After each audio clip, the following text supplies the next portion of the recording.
JJ, if you're gonna start this crud, I don't want you to come over here. Yes, I'm telling you. No, don't you dare. I wanted to say goodbye to Daddy. He'll be by soon, sweetheart. Allô Internet! Aujourd'hui, on se retrouve pour une histoire quand même très tragique, super triste. Je sais pas si vous la connaissez déjà. Si oui, ben peut-être que je vais vous apprendre de nouvelles informations sur l'affaire. Sinon, je pense que vous allez être aussi choqués que moi. Surtout aussi choqués de ne pas en avoir entendu parler avant. Puis, ben écoutez, sans plus attendre, là, on se lance dans le sujet. This is not a test.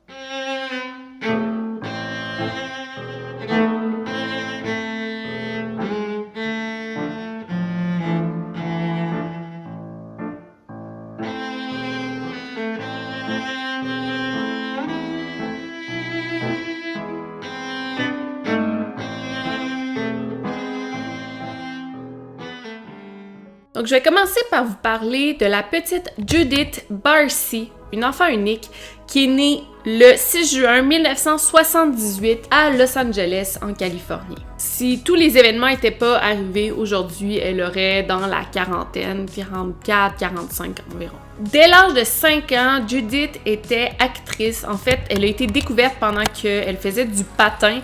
Il y a quelqu'un qui l'a vue, qui l'a trouvée super charmante, et qui l'a invité à auditionner ou même à être le premier rôle dans une publicité. C'est vraiment après ça que sa carrière a déboulé. Sa mère, Maria Barcy, a vraiment toujours poussé sa fille là-dedans, elle l'a toujours encouragée. C'est même elle qui lui a pas mal tout enseigné, comment parler, s'exprimer, l'importance d'une bonne posture, d'un bon équilibre. Elle voulait vraiment que sa fille réussisse dans le domaine. Et avant de continuer, j'aimerais vraiment vous parler de ses parents parce qu'ils sont vraiment importants dans l'affaire. Donc, la mère se nomme Maria Barcy et le père, Joseph Barcy, surnommé Arizona Joe. Tous les deux sont d'origine hongroise, mais se sont rencontrés dans un petit restaurant en Californie où Maria était serveuse. Tous les deux sont tombés follement amoureux. Joseph, qui était un plombier, lui a toujours dit que la famille, c'était ce qu'il y avait de plus important à ses yeux. Il disait des choses comme « Si la famille est plus là, la vie ne vaut pas la peine d'être vécue ». Joseph avait quand même eu une enfance merdique. Il avait grandi sans ses parents. Fait que pour lui, le fait de se bâtir une nouvelle famille, c'était super important pour lui. Donc voilà pour les parents. On va y revenir, mais on continue dans l'affaire. Donc la petite Judith, 5 ans, est découverte. Et c'est vraiment à partir de là que tout va basculer. Elle obtient son premier grand rôle dans le film Fatal Vision, sorti en 1984, où elle va jouer le rôle de Kimberly McDonald, qui est d'ailleurs l'histoire de Jeffrey McDonald, dont j'ai déjà parlé dans une vidéo longue. Je vais mettre le lien vers la vidéo dans la barre d'infos.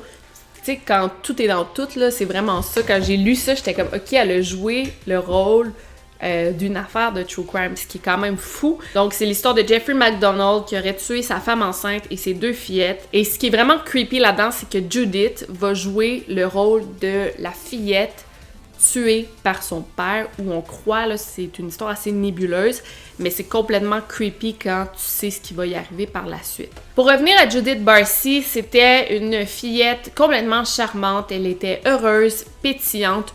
Tout le monde la voulait dans son film. Et on la voulait surtout parce qu'elle était vraiment tout petite. Elle avait pas un retard dans sa croissance, tellement qu'elle recevait des injections chez le docteur pour l'aider à grandir plus vite. Donc, à l'âge de 10 ans, ben, elle avait la maturité d'une enfant de 10 ans, mais elle jouait des rôles d'enfants de 6, 7, 8 ans. Fait que c'était parfait un peu pour les réalisateurs, tu sais, qui pouvaient travailler avec elle, puis lui faire jouer des rôles d'enfants plus jeunes. Elle a fait plus de 70 publicités et des grosses apparitions comme dans la série Cheers ou le film Jaws, et elle a joué aussi dans plus de 20 autres films. Elle a même fait la voix de Ducky dans le film In a Land Before Time. I'm a long neck too, see? And I have a long tail like you. Les affaires de Judith allaient super bien. Elle faisait environ 100 000 $ par année pour une enfant de 10 ans, ce qui pourrait équivaloir aujourd'hui à environ 250 000 par année. c'est excellent. Avec cet argent, les parents de Judith se sont achetés une maison, ben, pour la famille. Ce qui est quand même douteux d'utiliser l'argent de ton enfant pour acheter une maison. Mais bon, c'est pas vraiment le sujet de la vidéo. On pourrait en parler pendant des heures de ça, de des parents qui exploitent leurs enfants, qui font de l'argent, puis qui s'achètent des choses avec. Mais ça va être pour une autre vidéo, ça. Bref, sa mère était contente de voir sa fille réussir et de pouvoir vivre le bon vieux rêve américain. Toutefois, le père de Judith, Joseph, voyait pas les choses de cette manière-là. C'est un homme qui avait de graves problèmes d'alcool, ce qui le rendait colérique et parfois même agressif, surtout envers sa femme Maria, mais aussi parfois envers la petite Judith. Il a fait plusieurs menaces qu'il tuerait Maria, même qu'il en a fait envers Judith. En fait, il disait qu'il allait tuer Judith pour faire du mal à Maria. Il y a un ancien voisin, un ami de Joseph, qui dit qu'il a entendu Joseph faire des menaces comme telles à plus d'une centaine de reprises. Donc, il le disait très souvent. Même que, toujours selon l'ami, Joseph aurait dit vouloir tuer Maria. C'est complètement dégueulasse, là. Mais il disait « Je veux tuer Maria », puis l'ami il a dit « Ok, fine, tu tues ta femme, mais qu'est-ce qui va arriver avec la petite ?»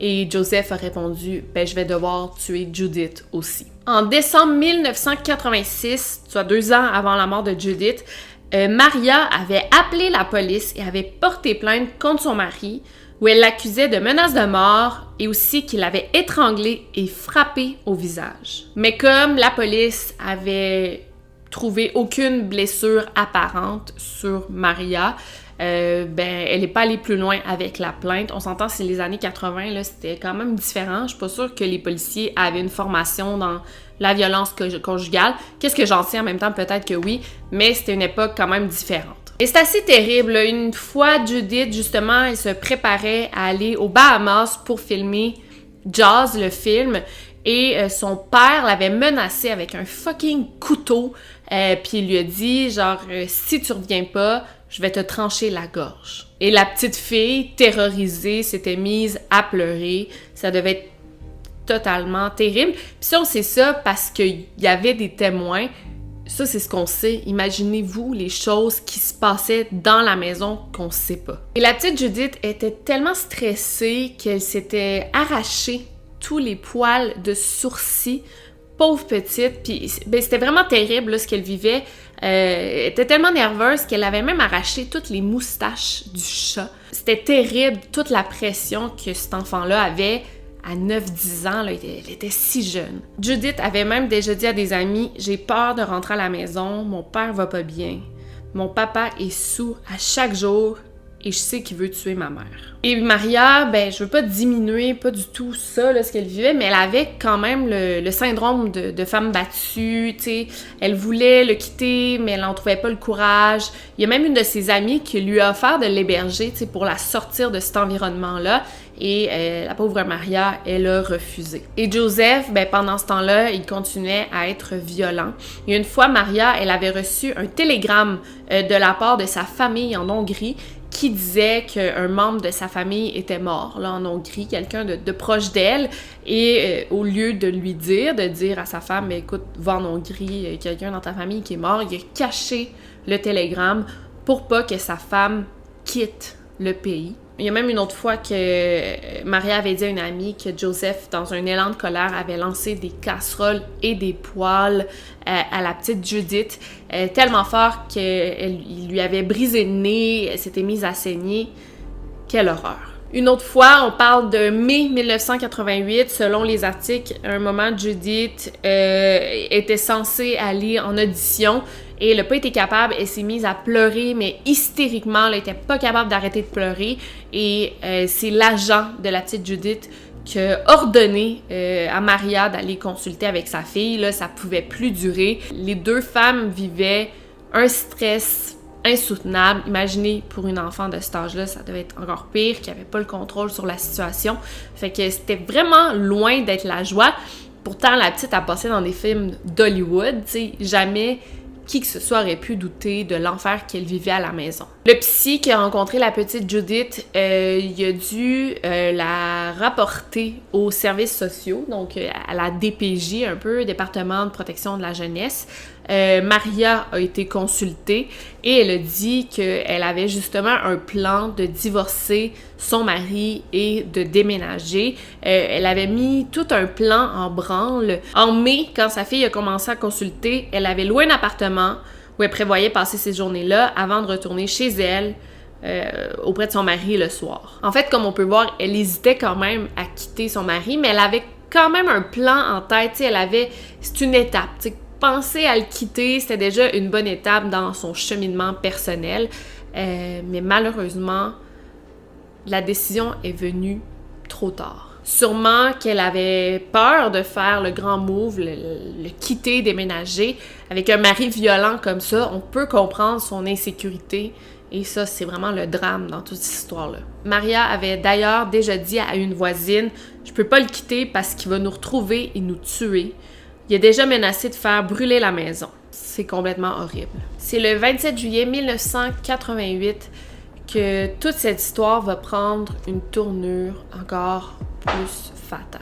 Il est 8h30 du matin quand un voisin des Barcy entend un bruit qui sonne comme une explosion et qui provient de leur maison. Sa première réaction, ce fut immédiatement d'appeler la police en se disant « Ça y est, il l'a fait, il les a tués et il a mis le feu à la maison ». Sur place, dans une maison gravement endommagée, la petite Judith Barcy de 10 ans est trouvée par des pompiers, morte dans son lit. Elle avait été tirée à la tête et elle était couchée dans son lit devant sa petite TV rose que son père lui avait achetée parce qu'une fois il s'était fâché et il lui avait tiré les cheveux et c'était pour se faire pardonner. Et Maria, elle, 48 ans, est retrouvée dans le corridor. Elle a aussi été tirée à la tête, puis les deux victimes ont été aspergées d'essence. 2 jours plus tard, Joseph a mis le feu à la maison, puis il s'est enlevé la vie dans son garage. On sait pas exactement comment ça s'est passé, mais on sait que la veille, le 26 juillet, l'agente de la petite avait appelé à la maison parce que Judith avait manqué un rendez-vous super important à propos d'une voix qu'elle allait faire dans un film. Quand l'agente a appelé, c'est Joseph qui avait répondu et il avait dit que Judith et Maria avaient quitté la maison. Il y a quelqu'un qui était venu les chercher pour les amener à San Diego. Il a même dit « Je suis juste ici pour récupérer mes choses et dire bye à ma fille ». C'est assez bizarre.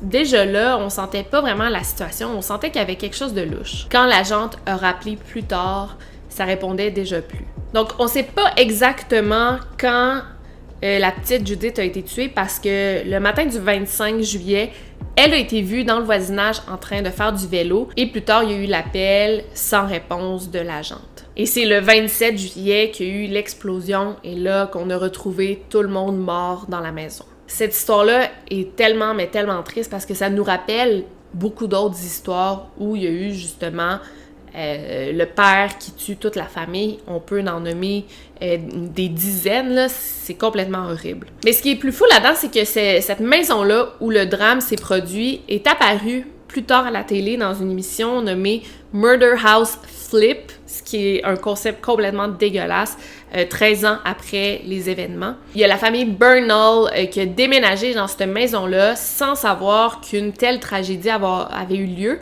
Ce qui est quand même étonnant. Normalement, je pense que les agents d'immeubles sont supposés divulguer cette information.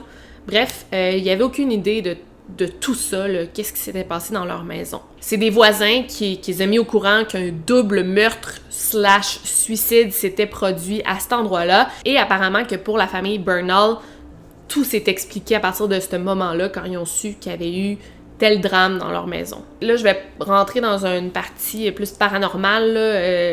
Peut-être pas tout le monde qui est fan de ça. Même moi, je trouve ça triste quand même d'associer le paranormal à ça. Mais bon, je vais quand même vous le dire. Apparemment que depuis leur arrivée, ils sentaient une présence dans la maison.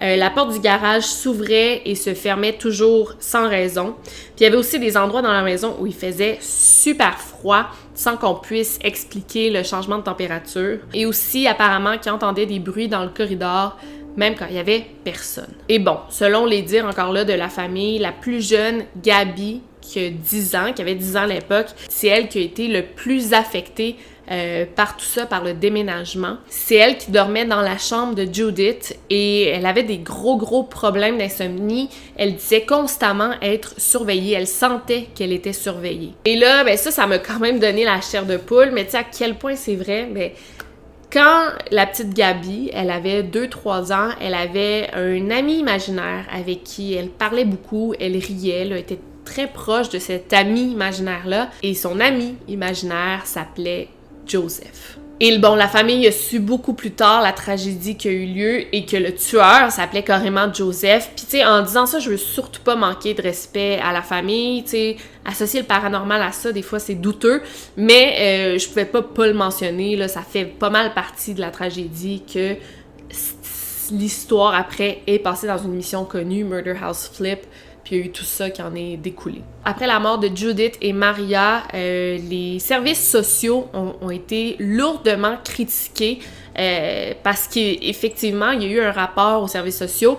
Comment ça, il y a eu une telle tragédie? En septembre 88, le département a reconnu ses erreurs dans le dossier et reconnu que la famille aurait dû avoir plus d'assistance. En fait, on a su que la travailleuse sociale qui s'occupait de ce dossier-là, elle s'occupait de 67 autres dossiers en même temps, donc c'est pas vraiment de sa faute, tu sais, elle était juste complètement débordée, puis c'est là qu'on a vu la faille dans les services sociaux aux États-Unis, un peu grâce à ce cas-là. Donc Judith et Maria ont définitivement été oubliées, mises de côté par le système, puis c'est clair que ces morts-là auraient pu être évitées. Ça fait quand même un petit bout, cette histoire-là, mais c'est toujours aussi triste parce que ça arrive encore, ce genre d'histoire. On pense à Guy Turcotte, on pense à Chris Watts, ça, c'est des cas plus récents, mais ça arrive quand même, puis c'est ça, tu sais. Je pense que toute la société, tu sais, quand on dit ça prend un village pour élever des enfants, toute la société a son rôle à jouer quand il y a une tragédie comme ça, le plus possible. Bon, je veux pas trop donner mon opinion, là, je sais que ça plaît pas à tout le monde, mais je voulais quand même dire mon petit mot de la fin. Puis voilà, c'était pas une très longue vidéo, mais je voulais absolument vous partager cette histoire-là. Sinon, ben écoutez, n'oubliez surtout pas de garder l'œil ouvert. C'est bien important qu'on lit des histoires comme ça, qu'on écoute des histoires comme ça. C'est très triste, puis je pense qu'en gardant l'œil ouvert, on peut aider à prévenir ce genre de drame, ce genre de tragédie. Puis, ben, c'était Victoria Charlton, over and out. Bye. Goodbye, buddy. Oh, Charlie, I'll miss you. Yeah, I'll miss you too, Squeaker. Now you go to sleep. Huh? Charlie, will I ever see you again? Sure. Sure you will, kid. You know, goodbyes aren't forever. Then, goodbye, Charlie. I love you. Yeah.